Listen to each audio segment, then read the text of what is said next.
Do you remember a time when your family's biggest concern was whether the new car would fit in the garage? I do. And I remember just as clearly the day that certainty ended.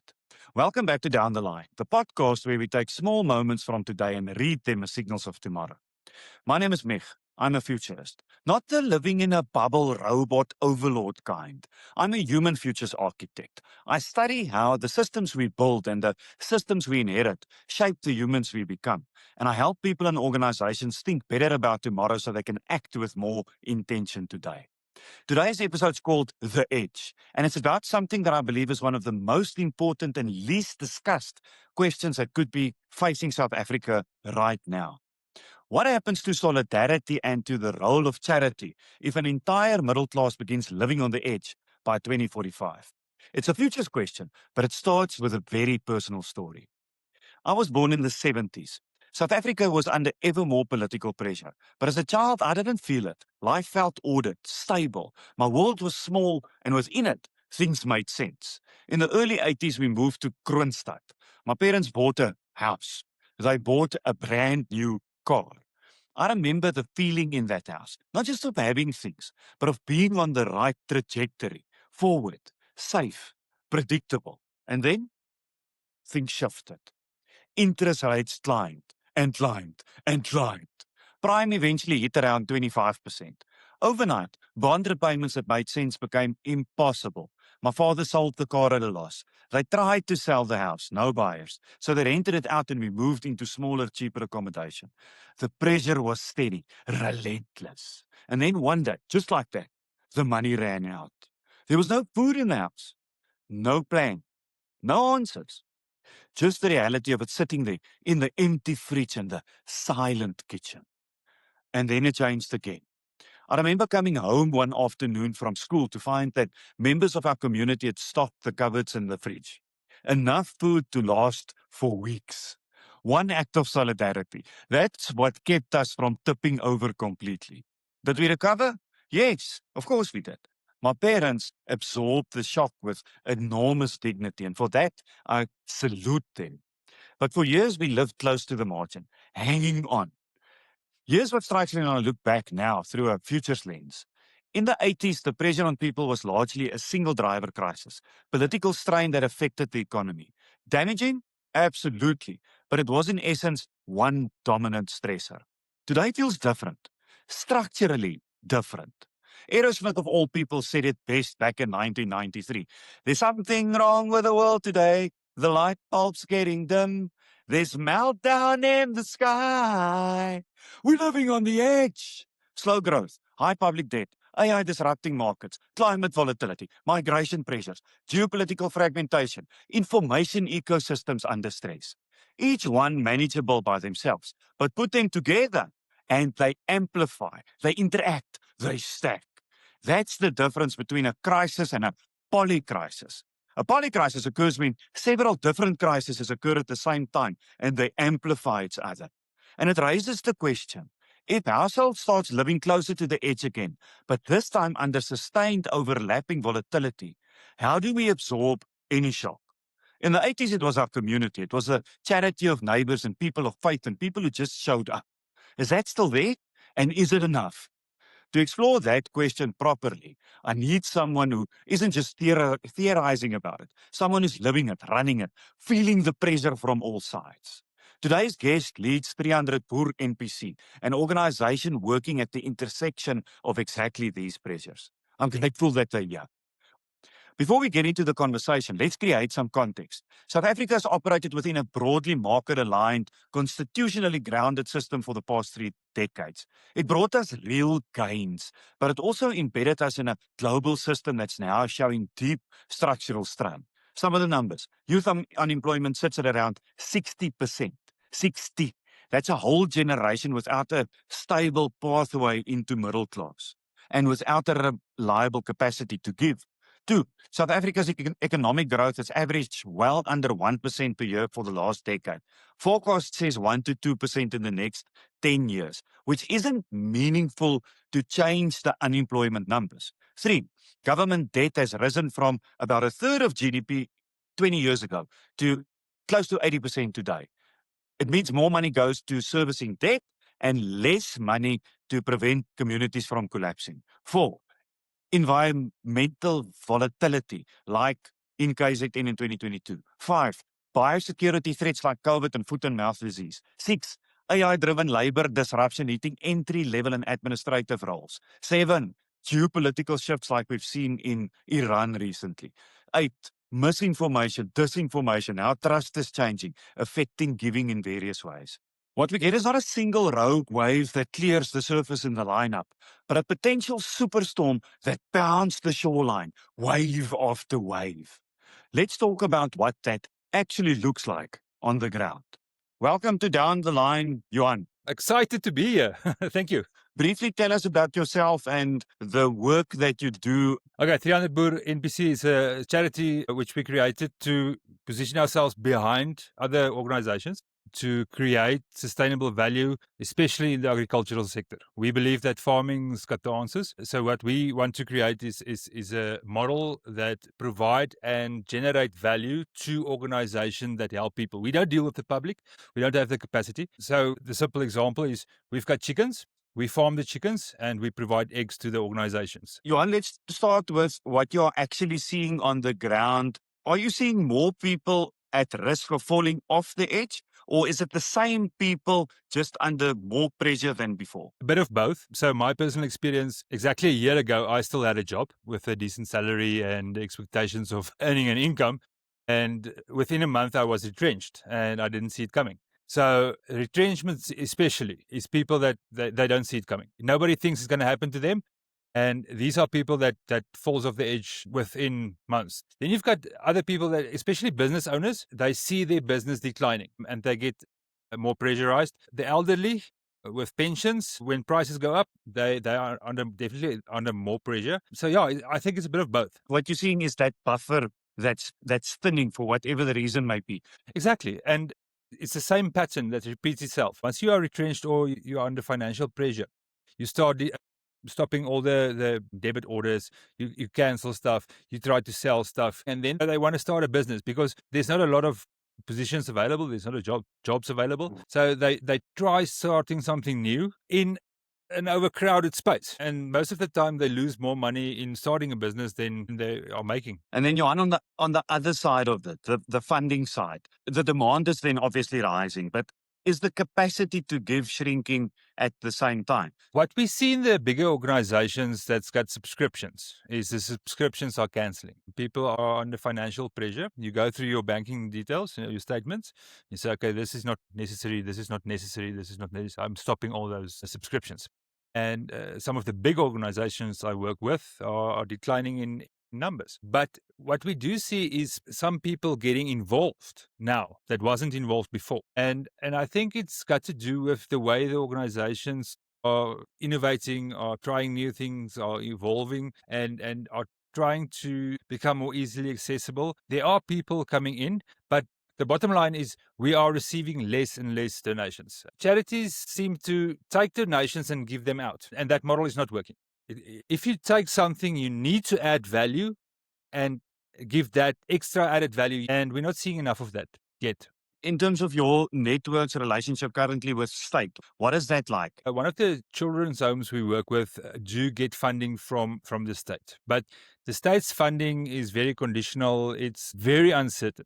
So what they did, for example, is they have 3 different streams of types of income, and the state is one. I do believe that they can survive without the state. They have built in additional streams of income because of that uncertainty. A lot of the organizations we work with do not get any funding from the state. Something like medical care is a problem. The state cannot even provide that basic medical care. They are sent home without their medications. They have to wait for years for an operation. The one guy I know is he should have had an operation in his eye, and then they just said, "Listen, we're gonna do it next year." He needs to wait a year. So, in terms of the state just giving a decent medical support to these people, now that medicine must come from somewhere. We need to make plans for that. The next part of this is society. Now, the thing that interests me the most is the concept of mutualism, meaning that when people are under pressure, there's certain things that can happen. Communities can pull together. or the alternative is that similar to what we see in the world is they can turn inward and just protect themselves and those that are in their inner circle. Because we work with organizations, I get to work with the organizations and I can see their relationship with each other. And you do get cooperation. For example, in Bloemfontein, if somebody receives a load of potatoes, they would contact the other organization and say, listen, we've got too much, come fetch. And they would distribute the potatoes between the organizations. So you've got that kind of cooperation. But there are also organizations that they don't want to work with anybody. They're on their own. They don't interact with the other organizations. They it's just like look for their people and their income. So I hope the organizations can come more together, because we've done a couple of great things when we combine. Johan, let's go futuring a little bit. So in the environment, this polycrisis environment that we find ourselves in now, would you say that organizations are moving into the role of shock absorber, or have moved into the role of shock absorber? When you see the floods or the droughts or the sudden, retrenchments, that suddenly you got to fill a gap. It's the shock that needs to be absorbed more than the gap. Yes. We would like to be that. My organization wants to be that organization that provides all the other organizations with farm fresh, good quality food, so that we can feed people that have their difficulties. We want to do that. The question is, are we succeeding? But yes, the drought relief organizations, and the two main ones is Berre Burger and then Chris van Biljon. Around about, I think it was like 5, 6, 7 years ago, with that big droughts in the Northern Cape. It was like millions of rands worth of feed that they moved. And that's exactly that shock absorber, that crisis that they took on.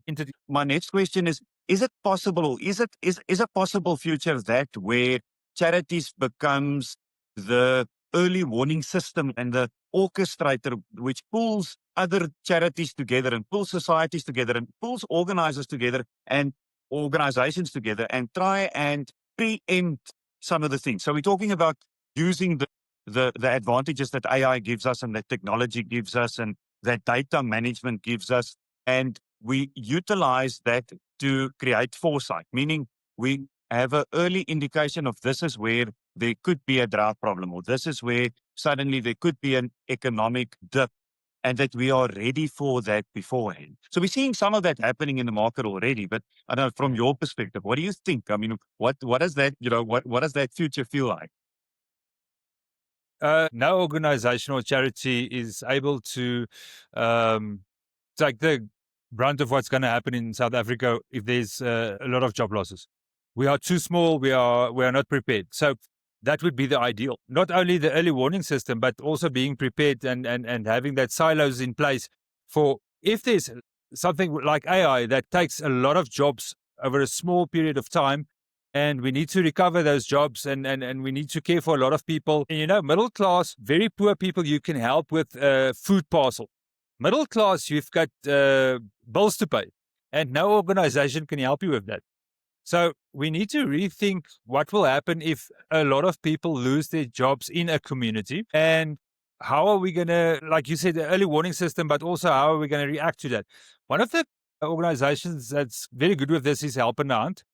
Yes. They actually have researchers that looks at the future, and they have a yearly goal and say, I know this year they are looking, in Afrikaans, they said, werk sein, in creating work, creating jobs, creating income, because they see job losses and they are focusing on how to get people back into jobs or create jobs. So yes, that is, I think, where we need to be. But I'm going to repeat this. I think most organizations are too slow, and I don't know if they have the capacity, because they do great work with what they have.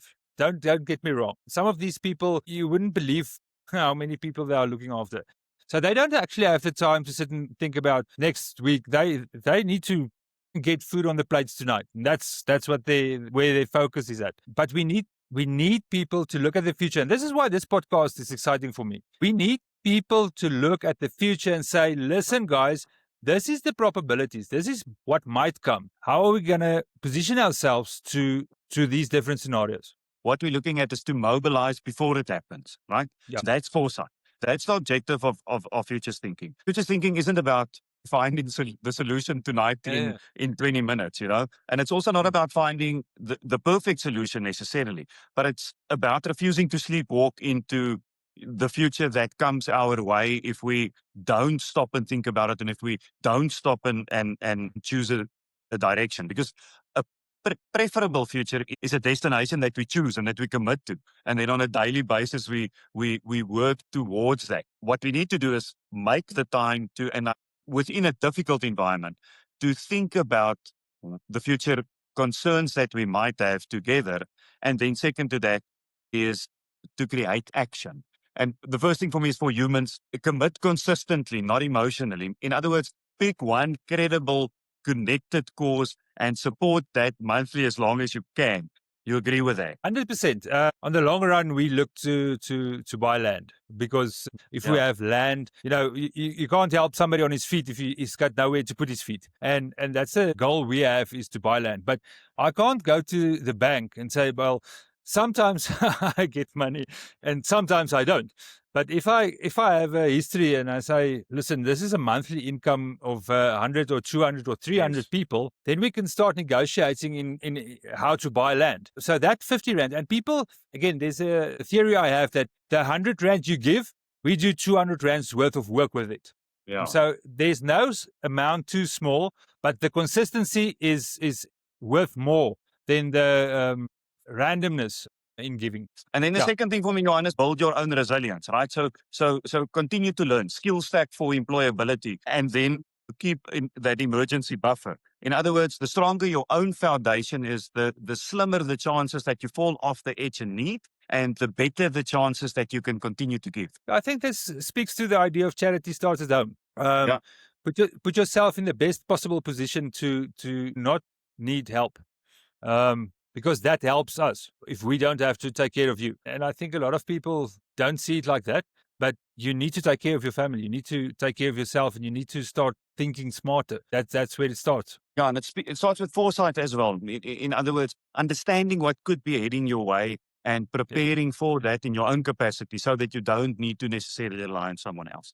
And then if we think about organizations, the first thing for me is organizations need to treat social stability or instability as strategic risk. In other words, if there's a breakdown in the community, there's a breakdown in the organization and in the profitability of the organization. Business should just be involved with the community, because we see it as two separate entities, business and community.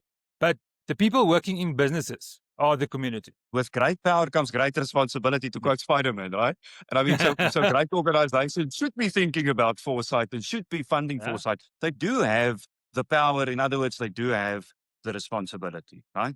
Okay, then if we move on to the NPOs and the NGOs and charities, you mentioned it as well, as stay grounded in your core mission. As an example, putting food on the table tonight, because that's really what this work is about. But together with that is to interrogate the future honestly and look for those signals of change that's coming towards us or could be coming towards us. If the volatility becomes constant, how does the role change of charities? And the third thing would be moving from just project delivery to systems positioning, understanding what could potentially happen, becoming a signal reader, a network builder, and a strategic first responder. Does that resonate with you in terms of what charities could be doing as they move into the future? Yes, it does. But also, charities don't have the skill set to spend money on looking at the future, or the resources are usually for basic necessities. And I think with more people getting involved with specialized skills and providing them with an extra dimension, even if it's just in a basic think tank, or provide them with information to say, but listen, this could be a possible future, or we see this, or because again, I think a lot of charities are not positioned well for what's coming. We're going to have more people to help. We're going to have less to do it with. So we're in trouble.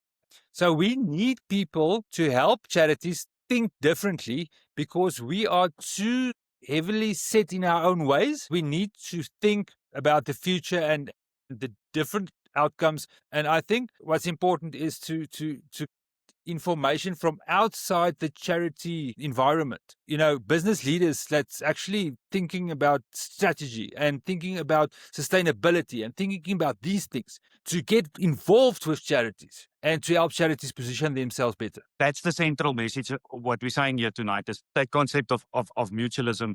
We're facing that polycrisis, numerous possible crises that could be coming our way in the futures. And maybe the way that you fight it is in the same way, by having various different organizations and entities pull together, pulling everything together. We don't have to have the details now. We just need to pull the people into a room and have the discussions. Johan, we've said a lot of things tonight.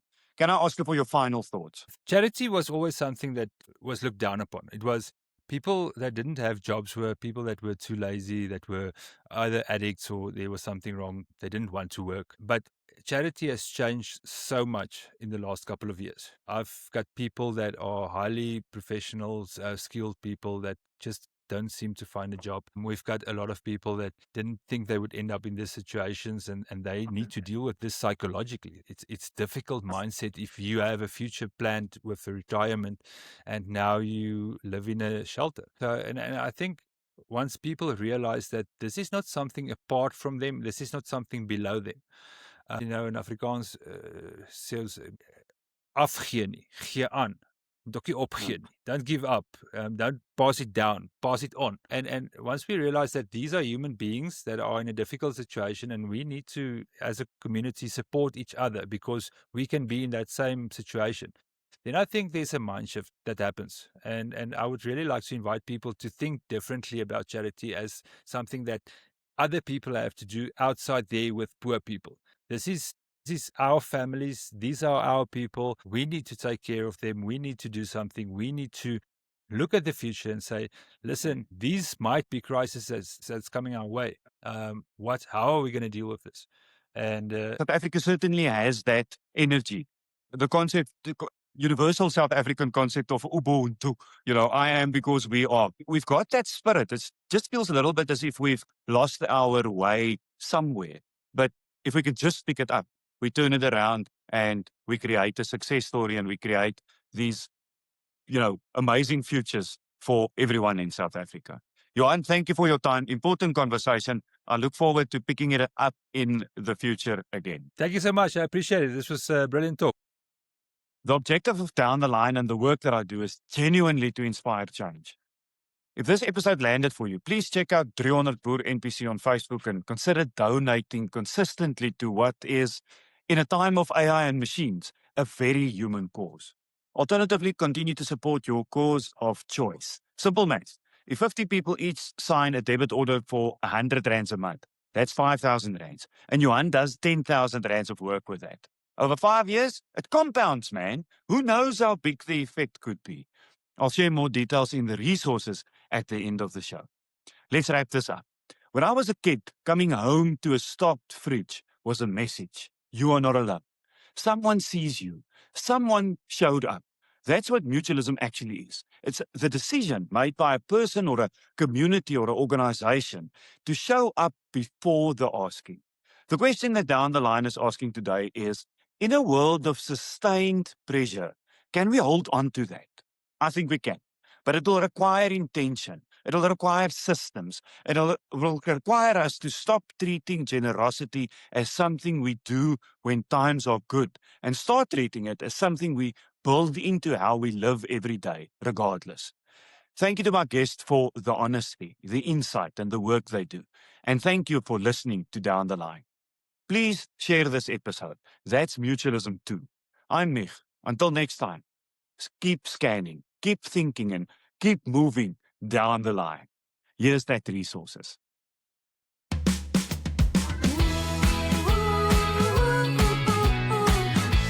the line, down the line. Catch a wave at sunrise, feel the pain. Mind is clear, the future's beautiful. 10 years of wisdom, stories to tell, where the people meet technology and all this well. He's a herb stewing through autumn, May,